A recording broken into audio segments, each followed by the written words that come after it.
parte da Torá.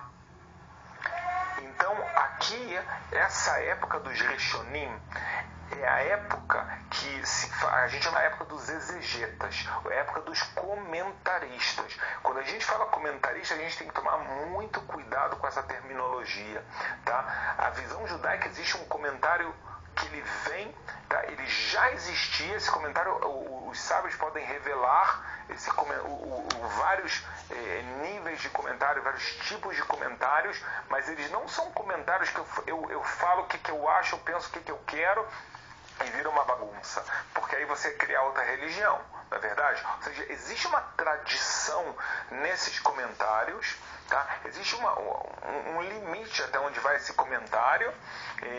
Deixa eu te explicar melhor, tá? Eu quero começar contigo, te contando sobre o comentarista que é considerado o mais importante da história, que é o Rashi. O Rashi é o Rabbi Shlomo Yitzhaki. O Rabbi Shlomo Yitzhaki, ele viveu, tá, nos começos dos anos 1000 e pouquinho, tá, no começo, na França. Tá? Ele falava hebraico fluente, ele falava aramaico fluente, ele falava francês fluente, o francês da época, tá? É muito interessante ele, e aqui você já vai pegar uma coisa interessante, que muitas vezes quando ele explica algo, o Rashi explica tudo em hebraico, mas ele sente necessidade, às vezes, ele tem medo que as pessoas não vão entender totalmente o hebraico, então já estão esquecendo um pouquinho também, e ele fala em francês, aí ele fala a palavra. Então quem fala francês, às vezes entende a palavra exatamente, às vezes fala, cara, isso aqui é um francês antigo. Então tem passagens que nem o francês entende muito bem, tá? Só quem realmente estudou o francês antigo. Então, vamos pegar a obra do Rashi. A gente falou o maior comentarista de todos os tempos. Ele é chamado a cabeça de todos os comentaristas.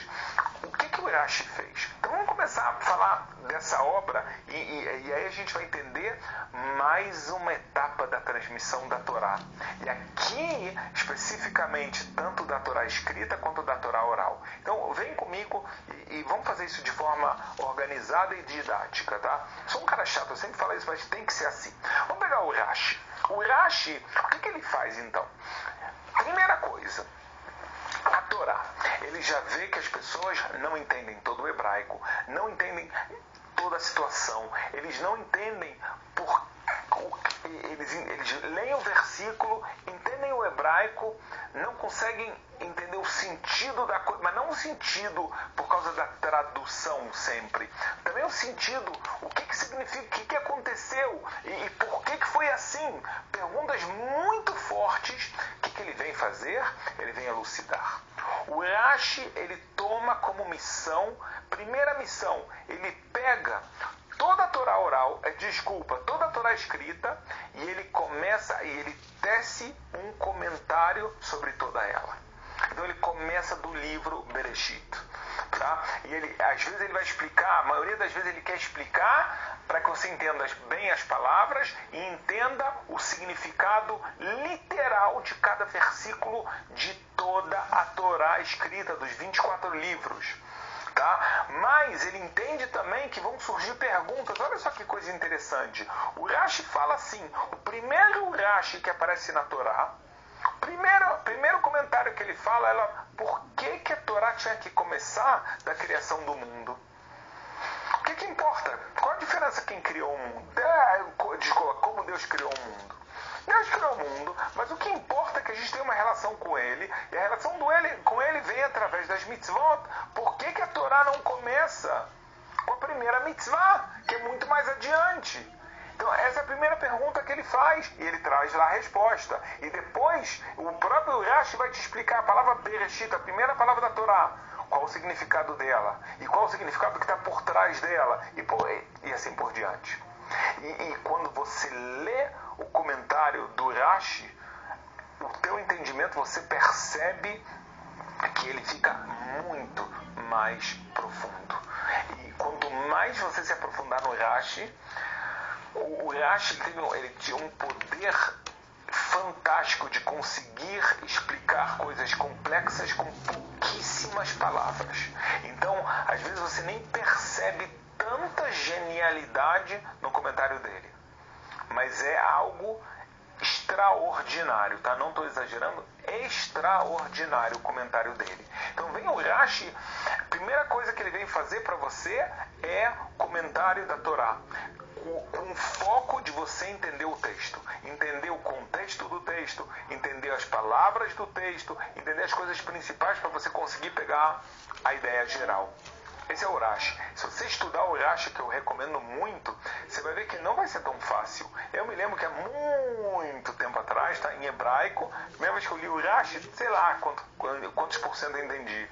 Mas a gente nunca não desiste, e depois mais até, graças a Deus, chegar o dia de hoje. Mas só que sabe, até o dia de hoje, então que eu, graças a Deus, já posso entender todo o Rashi, mas tem segredos que sábios mostram que o Rashi escreveu, que até hoje a gente estuda, isso eu vou deixar para mais tarde, que até hoje a gente vê isso. Agora, ainda, eu vou sair um minutinho desse comentário do Rashi da Torá, e eu vou te trazer um outro exemplo de comentário, tá?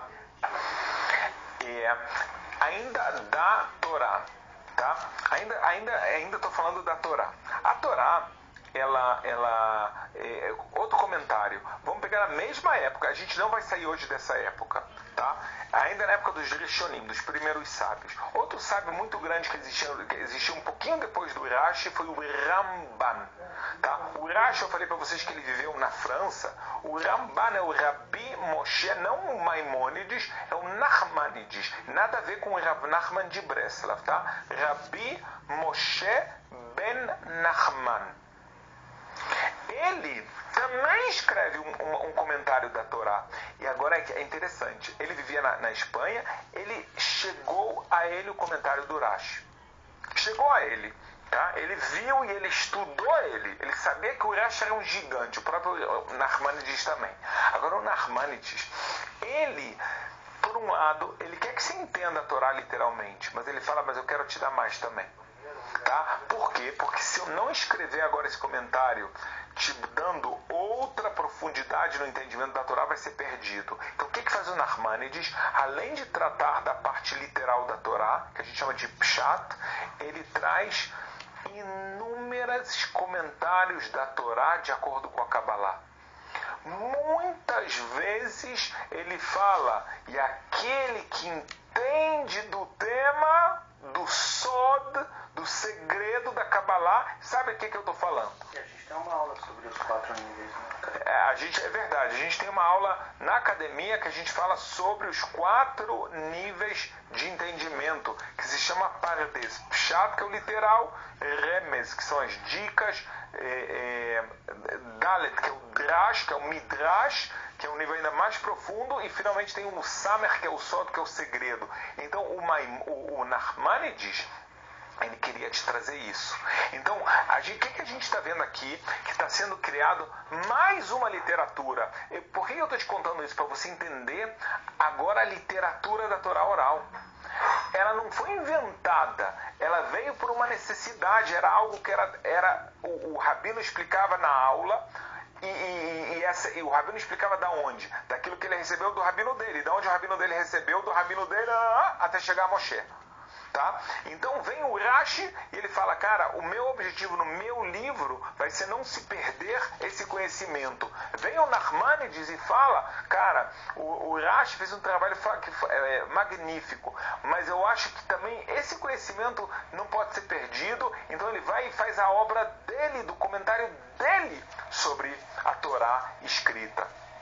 Então, e o comentário, o estilo é totalmente diferente. Se vocês me perguntam, os dois são fascinantes. O ano que eu peguei para me dedicar, não só, eu estou falando quando eu estava no estudo da Torá escrita, que eu me dediquei a estudar as escritas do Nachmanides, eu me sentia lá no paraíso, tá? Tinha que me chamar Planeta Terra chamando Rony. Porque eu tinha que sair lá de cima e voltar aqui para os mundos aqui inferiores. Porque é espetacular. Difícil demais, mas fantástico, tá? Então, está surgindo uma literatura que tem por objetivo deixar, no primeiro, aspecto, a Torá escrita mais clara. Agora, não pensa que termina no Rashi ou no Nachmanides só. Tem muito mais comentaristas. Eu estou trazendo alguns dos mais famosos. Eu posso trazer o Rabi Avraham Ben Ezra, tá? E Ben Ezra, como ele era chamado, e assim por diante. Tá? É uma série de comentaristas, cada um com objetivo, cada um com estilo, para que a Torá seja estudada, seja clara e etc. Alguns vão querer trazer mais como Rashi, essa parte literal, outro mais a parte de Kabbalah, outra parte dos Midrashim e assim por diante, cada um com o seu estilo. Isso é uma das partes bonitas, porque cada um de nós também pode acabar se conectando mais com uma parte. E a Torá oral, também, se a Torá escrita, que ela é mais simples, as pessoas já estão cheias de dúvidas, e a Torá oral?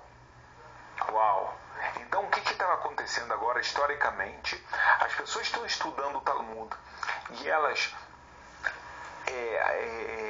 para começar, agora o livro escrito do Talmud, já não como na época dos gênios, ele é muito mais utilizado.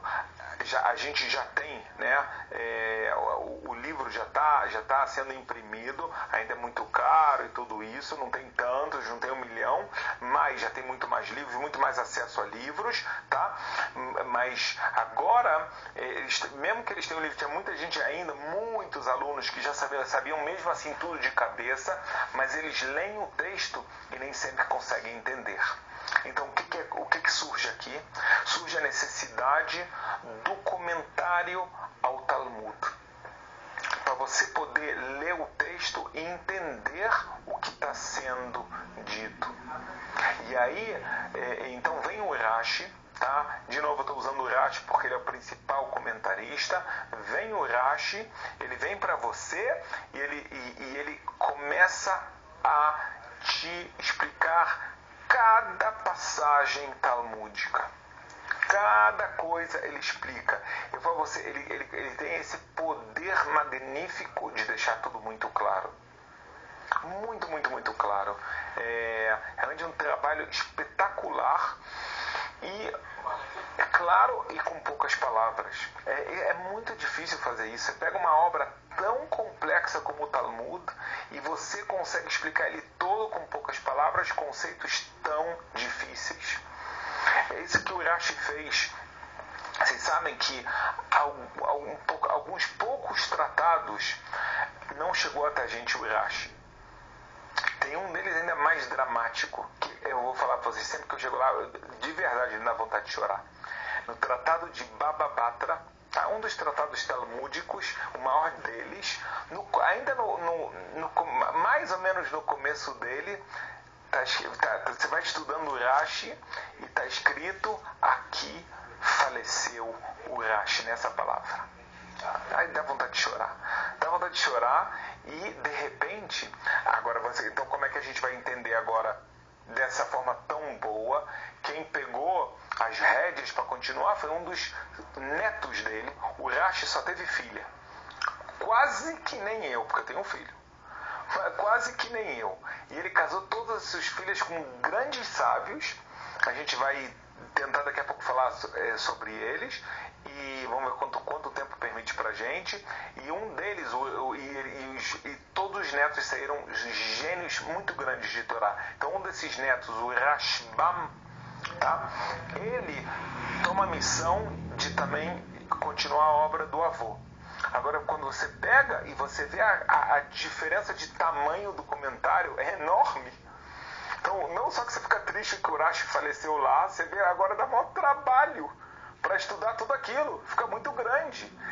Então, e às vezes não expressa a mesma coisa. E às vezes não expressa a mesma coisa. Então, o que acontece? Acontece aqui que a gente está agora mais uma literatura. A literatura para você poder entender o Talmud. Então você tem o Talmud e nessa época o Rashi escreveu os cadernos dele. Tá? Eram cadernos com anotações. Só que mais tarde virou tão essencial o comentário dele, ou seja, tão quase impossível estudar o Talmud sem isso, que alguém teve a ideia brilhante de, quando escreveu o texto talmúdico, já botar sempre o comentário do Rashi do lado. Então, quando você lê o Talmud, você não precisa agora abrir o outro caderno, ter 2 livros na sua frente. Você, com um livro só, tem o texto talmúdico e do lado você tem o Rashi. Então, você sabe que muitas vezes quando a gente estuda Torá, Gumará, quando eu estou estudando com meu filho, eu falo, não tira o dedo. Às vezes a gente estuda com os 2 dedos, para não perder. Eu estou aqui e aí eu vou olhar o Rashi do lado, para entender, mas eu não quero perder onde é que eu estou, para não ficar perdendo tempo. Então, a gente está lá. Com o tempo também, às vezes, você também já pode abrir mão de botar o dedo lá no texto. Mas assim que funciona. Tá? Então vem o Rashi e ele comenta o Talmud. A gente conta uma piada que a grandeza do Rashi foi que ele conseguiu entender o Talmud sem o comentário do Rashi. Brincadeira, né? Mas hoje em dia não existe lugar, tá? Não existe yeshivá, o rabino que dá aula de Talmud sem usar o Rashi. Tá? Hoje em dia tem uma coisa interessante, né, que tem as traduções e já comentadas do Talmud para o inglês, para o hebraico, porque o Talmud está em aramaico, a gente falou isso na aula passada, para o português tem alguma coisinha, mas todos esses comentários, eles na verdade são baseados no Rashi. Então, às vezes eles trazem nas notas de rodapé, olha, aqui a gente pegou outra explicação por um motivo tal e tal, tá? Mas realmente, então, essa nova literatura, ela não é uma novidade no sentido de que o Rashi agora escreveu uma nova Bíblia, uma nova Torá. Não, ele simplesmente, aquilo que era muito claro para uma geração, agora não é mais assim. Tá? Então há a necessidade de comentários. Então o que esses Rishonim, esses sábios primeiros estão agora que eles estão fazendo? Eles estão tratando de elucidar, deixar claro os textos de todas as partes da Torá. Seja da Torá escrita, seja da Torá oral. Agora, da mesma forma que eu te falei, que na Torá escrita, eu posso ter um comentário do estilo do Rashi e outro totalmente diferente do estilo do Nachmanides, na Torá oral também. E eu especificamente estou usando a parte do Talmud, porque é a maior obra da Torá oral, tá? Para te falar que existe agora o estilo do Rashi e vai ter um outro estilo, vão ter outros, eu posso falar de pelo menos mais 2, eu vou querer chegar com você nisso, no estilo dos Tosafot, tá? Que é um grupo imenso de sábios, tá? Mais de 200 sábios, ou do Maimônides, que eles estão preocupados de comentar ou de fazer alguma coisa com o Talmud, e eles, diferente, com outro estilo, com outro objetivo. Então quer dizer que a Torá agora, a Torá oral, que antes era transmitido somente pelo Rabino, e o Rabino te transmitia todos esses aspectos, agora não dá mais para ser assim, tá? Então tem o texto talmúdico, e vai aparecer o comentário do Rashi, e vai aparecer o comentário do Tosfot, e vai aparecer o Maimônides, mas isso, agora a gente vai explicar isso com mais detalhes na próxima aula. Eu quero falar que a gente falou muita coisa aqui. É muito importante para a gente entender essa transmissão da Torá, e você entender, quando você quiser estudar, o que você está estudando. Entender que quando você estuda o Rashi, na verdade, você está estudando o Talmud, você está estudando a Mishnah, você está estudando o que Deus deu a Moshe. Isso é muito importante de saber. Tenha uma excelente semana e muita saúde.